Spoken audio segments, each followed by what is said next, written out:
সময়ের সাথে সাথে রুচি, শখ, আহ্লাদ সব কিছুই চেঞ্জ হয়ে যায়। অন্যান্য বছর এই টাইমে পূজায় কোনটা কেনাকাটা করব, কী কেনাকাটা করব, কীভাবে কী করব সব কিছু নিয়ে ব্যস্ত থাকি। আর এই বছর আমি আমার বিজনেসের কাজ নিয়ে ব্যস্ত আছি। এমনকি নিজের শপিং নিয়ে কোনো চিন্তা নেই, বা হলেও হয় না হলেও হয় এরকম আর কি, কোনো শখ নেই, কেন জানি না এরকমই লাগছে। তো সকাল সকাল আজকে রুটি করে নিয়েছি, সাথে কলা, আর দুইজনের জন্য 2 কাপ চা করে নিলাম। তন্না সোনা এখনও ঘুম থেকে ওঠেনি। যখন ছোট ছিলাম তখন তো পূজা আসার আগেই মানে পূজা নিয়ে কত জল্পনা কল্পনা করতাম, বলেই তো ছোটোবেলার দিনগুলো আসলেই ভালো থাকে, আর যেদিন চলে যায় সেই দিনই ভালো থাকে। এখন নিজের থেকেও সবাইকে দিতে পারলে সব থেকে ভালো লাগে, মানে ভীষণ আনন্দ লাগে।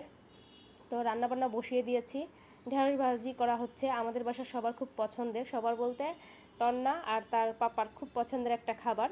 আর শিং মাছ রান্না করা হবে, শিং মাছটা তো কেটেই রেখে দিয়েছিলাম, এখন আবার একটু ভালো করে পরিষ্কার করে নেব। বেশ অনেকটা শিং মাছ আছে, একবারে আজকে একটু রান্না করে রাখবো, বেশি করে, থাকলে থাকবে না থাকলে না থাকবে। আর ডাল করবো না তো লেগে যাবে। তো দিয়ে দিলাম তেলে একটু জিরা ফোড়ন, তারপর দিয়ে দিলাম আলুটা হালকা করে ভেজে, তারপর দিয়ে দেবো পেঁয়াজ, আদা রসুনের একটা পেস্ট, একসাথে পেস্ট করেছি। এই যে কিছু রান্নায় এরকম একসাথে পেস্ট করে দিলে মানে পেঁয়াজটা বেশ ভালো হয়।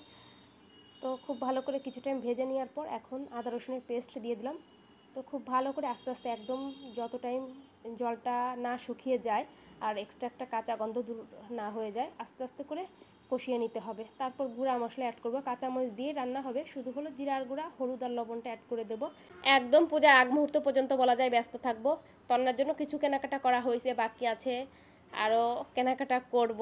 তো দেখা যাক সামনের সপ্তাহে কেনাকাটাটা কমপ্লিট করতে পারি কিনা, কারণ তো আর মাত্র হাতে গোনা কয়েকটা দিন। সারা বছর আমরা ওয়েট করে থাকি দুর্গাপূজার জন্যই হিন্দুরা। আগে তো দেখা যেত সকালে রান্নাবান্না করতাম, তারপর আবার হয়তো মাঝখানে কিছু টাইম খাওয়া দাওয়া করে কাজকর্ম করে তারপর দুপুরের রান্না বসিয়ে দিতাম। এখন আর ওই সময়টা হয় না, আর এটাই এখন সব থেকে ভালো মনে হয় যে একবারে সকালে সারাদিনের রান্নাবান্নাটুকু কমপ্লিট করে নেই, সব ঝামেলা শেষ। আগে রান্নাবান্না কমপ্লিট করলে তারপর আস্তে ধীরে অন্যান্য কাজ করা যায়। এখন মোটামুটি সংসারের বেশিরভাগ কাজে আমার সকালেই হয়ে যায়, কিছু কাজ থাকে ওই সারাদিনে টুকটাক করে করতে থাকি।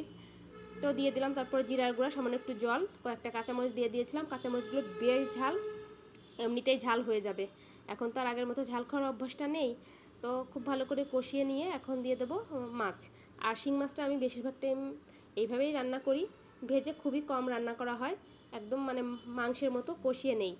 এখন আবারও 5 থেকে 6 মিনিটের মতো কষিয়ে নেব, একটু ঢেকে দেবো যাতে খুব ভালো করে মাছটা কষানো হয়ে যায়।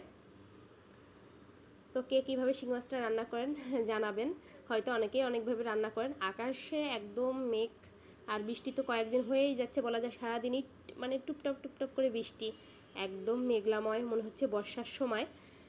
তো মাছটা ভালো করে কষিয়ে নিয়েছি, এখন দিয়ে দেবো আমি ঝোলের জন্য জলটা, ব্যাস তাহলেই হয়ে যাবে। ওই নামানোর আগে একটু গরম মশলা গুঁড়া দিয়ে নামিয়ে নেব। রান্নাবান্না আজকের মতো কমপ্লিট, আজকের ডাল করছি না। আর ওর পাপা তো একবার রাত্রে এসে খাবার খায়, দুপুরে খাবার খায় না, এর জন্য সমস্যা হবে না। ও, শাক রান্না করতে হবে। এই যে সকালবেলায় হলো কাঁচামরিচ ছিল না, এনে দিয়ে গেল, আর দেখলাম সাথে হলো ডাঁটা শাকটা নিয়ে আসলো। তো শাকটা দেখলাম একদমই ফ্রেশ, খাওয়া যাবে। বেশিরভাগ টাইম ডাঁটার সাথে যে শাকটা থাকে ওইটা তেমন বেশি ভালো থাকে না, কিন্তু এটা একদমই কচি নরম ছিল।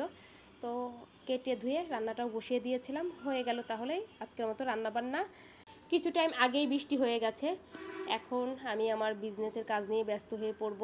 সারাদিন সবাই যেগুলো অর্ডার করে ওইগুলো কনফার্ম করা, তারপর পার্সেলগুলো রেডি করা, এই তো। তারপর বাচ্চা আছে, ওদেরকে সময় দেয়া। আজকে আবার একটা ভিডিও শ্যুট করলাম, এই যে নতুন এসেছে মাসলাইস কটন, বোটা মাসলাইস, এই শাড়িগুলো অনেক বেশি সুন্দর। তো যাই হোক, যার ভালো লাগে নিতে পারবেন, আমার বিজনেস পেজে নক দিবেন। তো আজকের মতো এই পর্যন্ত।